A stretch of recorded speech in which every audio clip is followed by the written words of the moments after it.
Өнөөдрийн бичлэг дээр хизээ гэсэн энэ номыг танилцуулах болно. Дэд гарчиг нь хэрхэн хийх нь бус, хизээ хийх нь илүү чухал гэсэн дэд гарчигтай. За тэгээд бид нэр ажлын бүтээмжийг харах юм бол заримдаа маш их хичээж хийгээл бүх нөөц бололцоогоо бүгднийг шахвал хийсэн гэсэн ойлголттой үр дүн гарахгүй үе байдаг. За заримдаа бүр нэг ач холбогдуулахгүй зүгээр л хийсэн чинь үр дүн маш сайн гарах үе байдаг шүү дээ, тий. Харин заримдаа бүр эсрэгээрээ яг адилхан 10% хичээл зүтгэл гаргаад хийсэн ч гэсэн үр дүн нь бүр шал өөр гарах үе ч бас байдаг, тий. Тэгэхээр бидний ажлын бүтээмжинд бидний хичээл зүтгэлээс гадна өөр ямар нэгэн далд зүйл нөлөөлж байна гэсэн үг шүү дээ, тий. Тэгээ энэ номон дээр болохоор ажлын бүтээмжинд хэрхэн яаж хийх вэ? Хэрэг хичээл зүтгэл гаргасан бэ гэдгээс үл хамааран хизээ хийсэн бэ гэдэг нь маш их нөлөө үзүүлдэг. Тэр хүн болгон ажлын бүтээмжээ илүү өндөр байлгахыг хүсэж байгаа шүү дээ, тий. Тэгээ энэ номон дээр болохоор бид нэр ажлын бүтээмжээ нэмэгдүүлэхийн тулд яаж хийх вэ? Хэрхэн хийх вэ гэдэг дээр хийх ач холбогдол өгөөд байдаг бол бидний ажлын үр бүтээмжид нөлөөлдөг далд маш хүчтэй хүчин зүйл болвол цаг хугацаа юм а хизээ хийж байгаа гэдэг нь бол маш хүр нөлөө үзүүлдэг. Тэгээ та ажлын бүтээмжээ яг бүр тултал маш сайн гаргахыг хүсч байвал 3 зүйлийг анхаарах хэрэгтэй юм гинэ. За нэгдүгээр нь болохоор байгалийн цагийн хуваар. Та ажлаа өглөө ижин үү, өдөр ижин үү, орой ижин үү гэдгээс хамааран таны ажлын бүтээмжид шууд нөлөөлнө. Байгалийн цагийн хуваар. За хоёр дахь нь болохоор биологийн цагийн хуваар. Хүн болгоны биологийн цаг өөр. Зарим хүн нь өглөө маш сайн ажилладаг бол зарим хүн орой маш сайн ажилладаг гэх мэтчлэнгээр хүний биеийн дотор биологийн цаг байна. Тэгээ энэ биологийн цаг нь хүн болгоных өөр. Тэгэхээр энэ биологийн цагаа бас анхаарах хэрэгтэй. Гурав дахь нь болохоор та ямар ажил хийж байна? Маш их толгой ажилласан логик сэтгэлгээтэй ажил хийж байна уу? Аль эсвэл бүтээлч ажил хийж байна уу? Ажлын төрөл гэсэн энэ гурван зүйл хоорондоо зохицож авах юм бол таны ажлын үр дүн маш сайн гарах болно.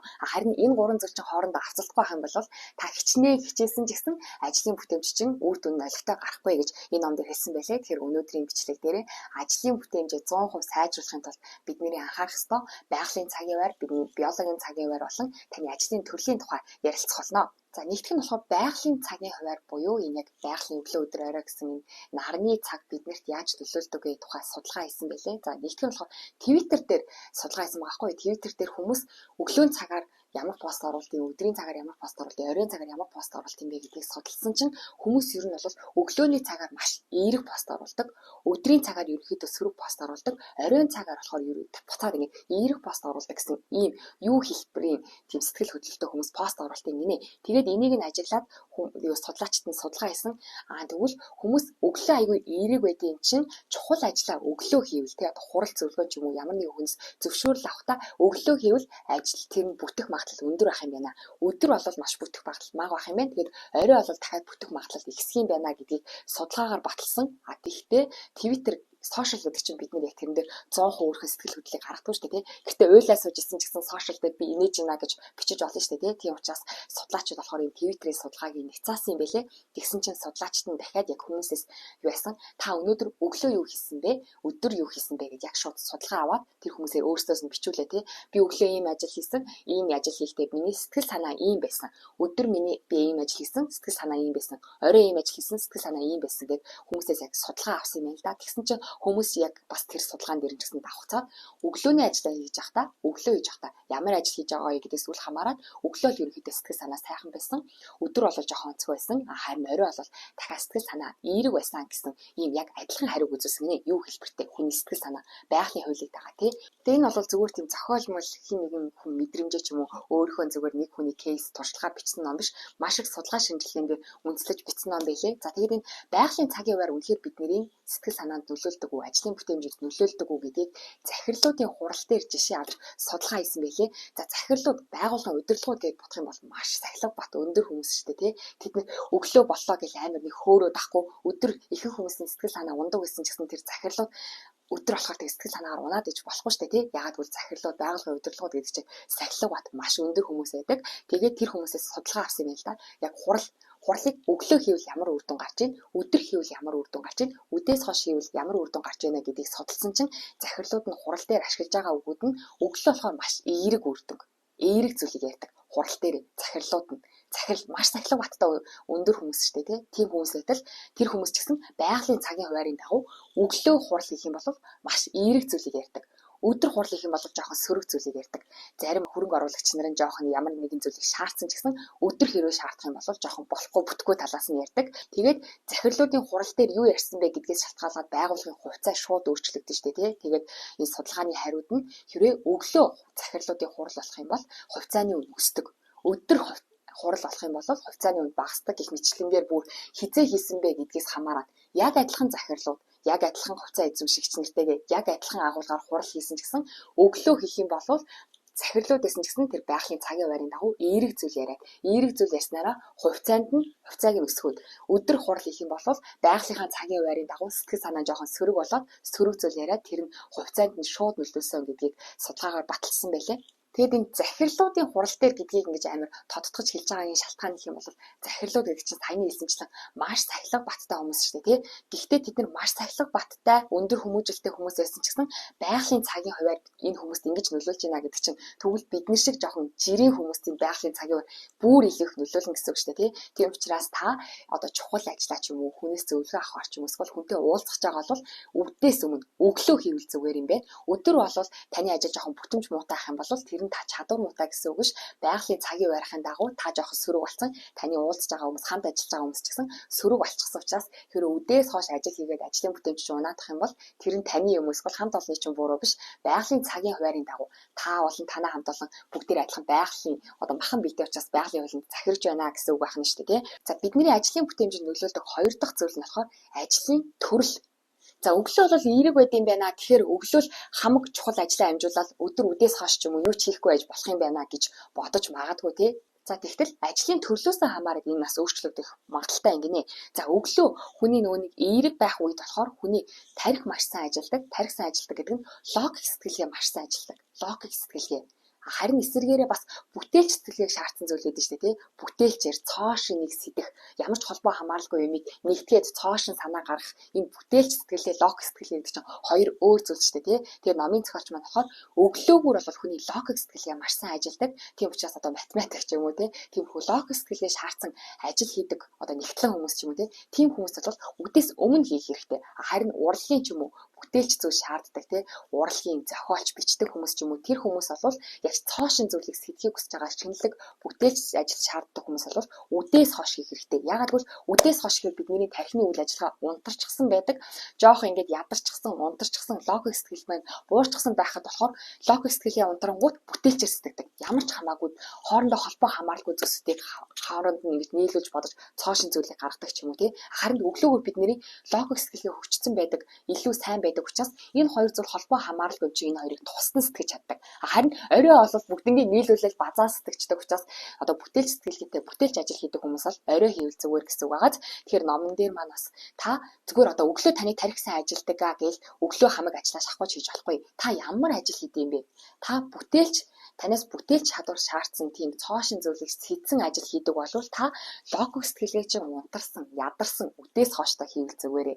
За тэгээд тийм нэг хошигнол байдаг шүү дээ, тий. Яг хурлын ширээн дээр бол ямар ч шин санаа гардгүй ч гэсэн нойлын өрөөнд юм усанд орж явахдаа юм уу зүгээр хоолоо идэж яхад эсвэл хөвтөж яхад шинэлэг санаа төрдөг үү гэдэг. Яг тэр үед нь болохоор бид нэр угаасаа жоохон ядарсан, биеэ сул тавьчихсан бай. Логик сэтгэл маань унтарчихсан үе байдаг учраас шинэлэг санаа маш их төрдөг үү гэсэн тийм хошигнол байдаг. Тийм учраас номын зохиолч маань та яг ямар ажил хийдэм бэ? Ямар төрлийн ажил хийдэм бэ? Тэрийгэ бодолцож үзэх хэрэгтэй. Тэгээд тэрэн дээрээ байгалийн цагийн хуваарийг бас нийлүүлээд бодож үзэх юм бол зүгээр л хар мухаар тий хэзээ ч хамаагүй өглөө босвол хамаг ажиллаа хийгээл өдөр хамаг ажиллаа гэж орой гэсэн ямар ч завсаргүй хамаг ажиллаа хийж ирсний оронд та байгалийн цагийн хуваар яаж ажилтیں۔ Тэр нь хүний сэтгэл зүйд яаж нөлөөлтیں۔ За дээрс нь би ямар төрлийн ажил хийдэм бэ гэдгээ энэ хоёроо нэгтгээд хийх юм бол маш бага хичээл зүтгэлээр маш их ажлын бүтэмж гарах боломжтой учраас энэ хоёроо бас бодолцож үзэх хэрэгтэй юм гинэ. За бас дуусаагүй 3 дахь зүйл байгаа. Энэ болохоор бидний биологийн цаг буюу биеийн доторх цаг. Биологийн цагийн хувьд болохоор бидний мэддэг хоёр төрлийн хүмүүс байдаг шүү дээ, тий. Шар шувуу болон болчмор. За болжморууд бол өглөө маш сайн ажилдаг. Өглөө бол ажлын бүтэмж маш өндөртэй байдаг. Харин шар шувуунууд бол орой болохоор нүднээс сэргээл орой маш сайн ажилдаг төрлийн хүмүүс байдаг. За тэгтэл энэ онд болохоор 3 дахь төрлийн шувуу гэж бас байдаг гинэ. Энэ нь болохоор өглөө эртчиш, оройч өдрийн цагаар маш сайн толгойн ажилдаг. Тэгэд хүмүүс бол ихэвчлэн өөрийгөө одоо ихэнх хүмүүс болжмоо гэж боддог. Би өглөө сайн ажилдаг гэдэг.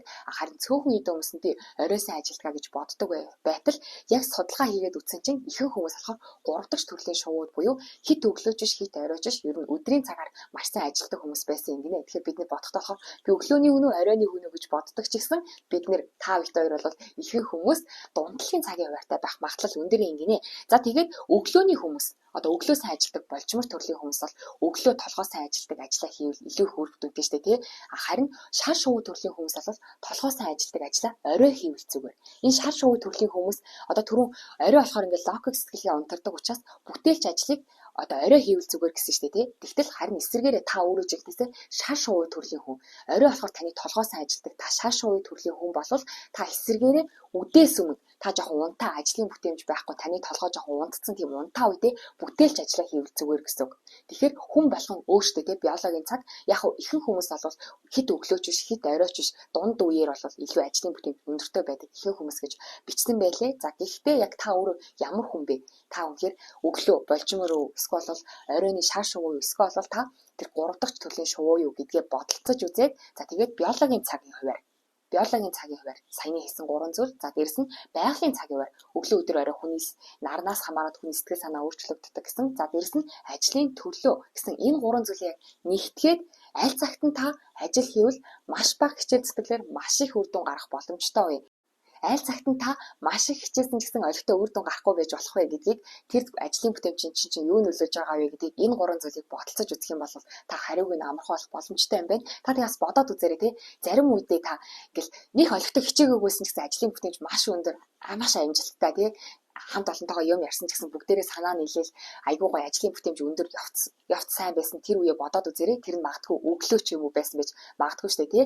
Харин маш их хичээгээл зүтгэл байсан ч гэсэн ажлын бүтээмж олигтой гараагүй үе бодож үзэх юм бол тэр нь орой байх бас магадлал өндөртэй. Тэгэхээр энэ 3 зүйл таны ажлын бүтээмжинд гуруула маш чухал нөлөө үзүүлдэг учраас энэ 3 зүйлийг бодолцож үзээрэй гэсэн байлээ. За тэгээд анхаарах зүйл бас байгаа энэ цагийн хуваарийн дагуу анхаарах зүйл нь бол хүн болгоны өглөө босдог цагийн хуваар өөртөө тий. За гэхдээ хэдэн цагт босдог вэ гэдгээс үл хамааран та өглөө боссон бол тэрнээс чинь 7 цагийн дараа бол таны хамгийн унтаа үе гэх юм гинэ. Хамгийн унтаа үе. За магадгүй хүмүүс бол ихэвчлэн одоо өглөө одоо 6-7 цагийн үед босдог байлаа гэж бодох юм бол өдрийн 2-3 цаг бол таны хамгийн унтаа үе гэсэн. Энэ үед бол маш аюултай үе гинэ. Тарих бол хагас унтаа байдалтай байдаг. За машины осолч гэсэн өдрийн 2-оос 4 цагийн хооронд бол машины осол их гардаг. Имлэг дээр ч гэсэн имлэгийн алдаа осол бол бас өдрийн 2-оос 4 цагийн хооронд маш их гардаг гинэ. Ягаад гэвэл хүн өглөө босноос 7 цагийн дараа тарих бол хагас унтаа байдал шилждэг. Тэгэхээр та бас өглөө хэдэн цагт босдгоо бодоод үзэх хэрэгтэй. Хэдэн цагт босдог вэ? Тэрнээсээ 7 цагийг нэмээд үзэх юм бол таны тарихны хамгийн унтаа үе эхэлнэ. Тэгээд та чухал ажлаар энэ үед бол огт хийж болохгүй гэсэн үг. Тэгэхээр энэ үеийг өнгөрөөгөөд энэ үедээ нэг жоохон амраат ч юм уу тий жоохон тайван өөрийгөө нэг чихэр одоо нөөц хүчил ихтэй хоол хүнс идээд ч юм уу альсгол бол нэг 20 минут унтаад ч юм уу дахиад өөрийгөө сэргээгээд буцаад ажилдаа орох хэрэгтэй. Тэгэхгүй бол одоо осол бол гарах магадлал маш их өндөр байдаг гэсэн байлээ. За тэгээд энэ онлын мэдлэгээс гадна тэгвэл энэ онлын мэдлэгийг бид нэр яаж амьдрал дээр яаж хэрэгжүүлэх юм бэ? За энэ цаг ингээд байгалийн цаг, биологийн цаг, ажилтны гэл ингээд баах олон онлын мэдлэг байлаа. Энийг тий амьдрал дээр яаж хэрэгжүүлэх юм бэ гэдэг нь хамгийн чухал шүү дээ, тий. Тэгсэн чинь номын зохиолч маань болохоор ийм аргыг санал болгож илээ. Та 7 хоногийн турш өөрийгөө ажиглаад үзээрэй гинэ. За та өглөө юм хийж явахдаа таны сэтгэл санаа ямар вэ? Таны ажлын бүтээмж хэр вэ? Өдөр хийж явахдаа цаг 30 минутын зайтай өөрийгөө ингээд тэмдэглээд яваарай гэсэн мэлээ 7 хоногийн турш тий. Тэгээд 7 хоногийн турш ингээд өөрийгөө тэмдэглээд явах нь давтагдж байгаа зүйл нь таны одоо байгалийн цаг болон таны биологийн цаг ажлын бүтээмж чинь яаж нөлөөлж байна гэдгийг харах боломжтой юм гинэ. Цаг 30 минутын зайтай өглөө сэтгэл санаа хэрвээ ажлын бүтээмж хэрвээ өдөр сэтгэл санаа хэрвээ ажлын бүтээмж хэрвээ орой ямар вэ гэснийг ингээд дүгнээд үз. Тэгээд давтамж нь таних байх магадaltaй. Тэгээд доор хаяж энийг болохоор 7 хоногийн турш хийж таны дата гарч ирнэ. Тэгээд тэрэн дээр дүгнэлт их боломжтой гэсэн мэлээ. Тэгээд 7 хоногоор биш 7 хоногоор ингээд дүгнээд 7 хоногоор дүгнсэн чинь би ер нь өглөөний хүн юм шиг байна. Би болчмор юм шиг байна. Тэгээд миний ажил ч гэсэн логик сэтгэлгээ шаарддаг учраас би өглөөгөр хийх нь миний ажлын бүтээмжийг маш сайн нэмж байна гэсэн ч гэсэн тэгээд 7 хоног дүгнэж үзээд тийм дүгнэлт гаргасан ч гэсэн дараачийн 7 хоногийн яг шалгаж үзвэл бас зүгээр тий 7 хоногоор та шалгаж үзэх тусам өөрийнх нь талаар илүү их мэдлэгтэй мэдээлэлтэй болох учраас ажлын бүтээмжээ би хизээ ер нь юу хийвэл илүү дээр юм бэ гэсэн яг нарийн цагийн хуваар гарч ирэх боломжтой учраас ерөнхийдөө бол таны хэрэгжүүлэх зүйл нь эхлээд өөрийгөө маш сайн ажиглаж зүгээр хичээлгүйгээр тий энгийн л ажиллаа хийдгээрээ хийгээд энгийн л ажлынхаа хуваарийн дагуу хий. Гэхдээ тэрнийхээ хажууд өөрийнхөө сэтгэл санааны байдал болон ажлын бүтээмжээ чеклээд яваарай. Тэгээд давтагдж байгаагаар нь өөрийгөө дүгнээрэй гэсэн байлээ. За хоёр дахь одоо хэрэгжүүлэх зүйл нь болохоор мэрэгжлийн хүн шиг завсарлага аав гэж хэлсэн байлээ. Мэрэгжлийн хүн шиг. Мэргэжлийн хүмүүс бол яг дасгал сургуультаа ажиллаа хийж байхдаа маш сайн бүх анхаарлаа төвлөрүүлээд ажиллаа дасгал сургуультаа хийдэг. Тэгснээ голд нь маш сайн амардаг. Амрах хугацаанд бол ажил хичээл сургууль гэсэн зүйлээ огт бодохгүйгээр бүрэн амарч чаддаг. Тэрнийхээ дараа буцаад ажилдаа ордог юм гинэ. Мэргэжлийн хүмүүс. Харин сонирхогчд бол өглөөнөөс ахуулаад орой болтол зүгээр нүдээлэдэг гэсэн олигтой үр дүн гардаггүй. Харин мэргэжтэнгүүд бол яг үр дүнгээр нь дүгндэг. Тийм учраас хоёр дахь хэрэгжүүлэх зүйл нь болохоор яг мэргэжлийн хүн шиг завсарлага аав гинэ. Сонирхогчд бол ажил хийхдээ анхаарлаа хандуулдаг бол мэргэжлийн хүмүүс бол амрахтаа маш их ач холбогдол өгдөг гэж хэлсэн байлээ. Тэгэхээр мэргэжлийн хүмүүс бол өглөө нөгөө байгалийн цагийн байрын дагуу өглөө хүмүүсийн маш эерэг сэтгэл санаа өндөр, ажлын бүтээмж өндөр байсаа өдөр жоохон унаад тэгээд орой ажлын бүтээмж нэмэгддэг гэсэн мэт шүү дээ, тий. Гэсэн чинь мэргэжлийн хүмүүс болохоор яг байгалийн цагийн байрын дагуу ажилтаа юм гинэ. Өглөө ихэнх ажиллаа өнөөдөр хийх ёстой ажлынхаа бараг 60-70% өглөөдөө маш сайн анхаарлаа төвлөрүүлээд хийдэг.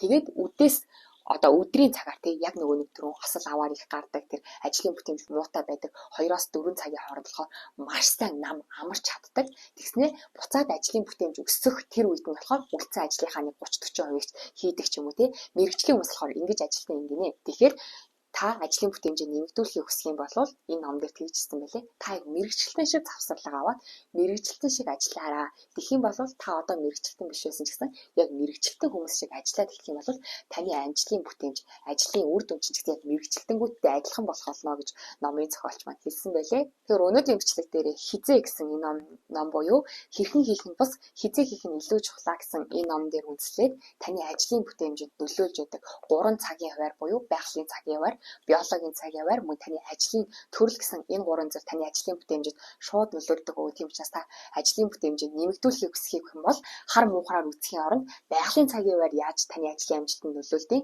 мөн таны биологийн цаг, мөн ажлын төрлөөс хамааран таны ажлын бүтээмжид яаж нөлөөлдөг юм бэ гэдгийг яг ухамсартайгаар, зориудаар, санаатаагаар бодож дүгнэж үзээд хийх юм бол маш бага хичээл зүтгэлээр ч гэсэн их үр дүн гарах боломжтой. Харин энэ 3 зүйлийг ямар ч бодолцохгүй байх юм бол маш их хичээсэн ч гэсэн ажлын бүтээмж чинь маш муу гарах боломжтой. Тэгээд энэ ном дээр бас өнөөдөр ярьсан 3 зүйлээс гадна өөр бас маш хэрэгтэй зүйл ясан тэрийг дараагийн бичлэгээр оруулъя гэж бодож байгаа. Ягаад гэвэл хүний тархиныг удаадаг 3 зүйлийг цээжлэх боломжтой гэдэг юм гинэ. Тийм учраас миний хувьд бол ном уншиж агаад уншсан номын дундаас хамгийн чухал 3 зүйлийг нь базаж явахыг илүү их зорж байгаа. Ягаад гэвэл хүн угаасаа нэг дор 3 зүйлээс илүү цээжж авч чаддгүй юм бол 4-5 зүйл ярьлаа гэх тэр нь үлдэцэхгүй гэсэн үг шүү дээ, тийм. 3 зүйлээс хэтэрсэн маш их агуулгатай иймэрхүү сайн ном байх юм бол шууд бичлэг болгоод хуваагаад оруулаад явъя гэж бодож байгаа. За тэгээд уншаад дуусныхаа дараа болохоор одоо зөвхөн хизээ гэсэн цаг хугацааны талаар сэдв байх юм бол энэ номнууд уншиж дуусныхаа дараа 3-4 номыг бүр нийлүүлж агаад тэр 3-4 номоос бүр хамгийн чухал 3 зүйл нь юу гэсэн байна гэдгийг базаж бас оруулдаг болхий гэж бодож байгаа. Тэгээд өнөөдрийн бичлэг дээрээ хэрхэн хийх нь бас хизээ их илүү чухал гэсэн энэ номыг танилцууллаа. Та ч гэсэн жоохон хичээл зүтгэлээр илүү их үр дүн гаргахыг хүсэх юм бол энэ номыг уншиж үзээрэй гэж санал болгомоор байна. Тэгээд дараагийн бичлэгээр уулзъя баяртай.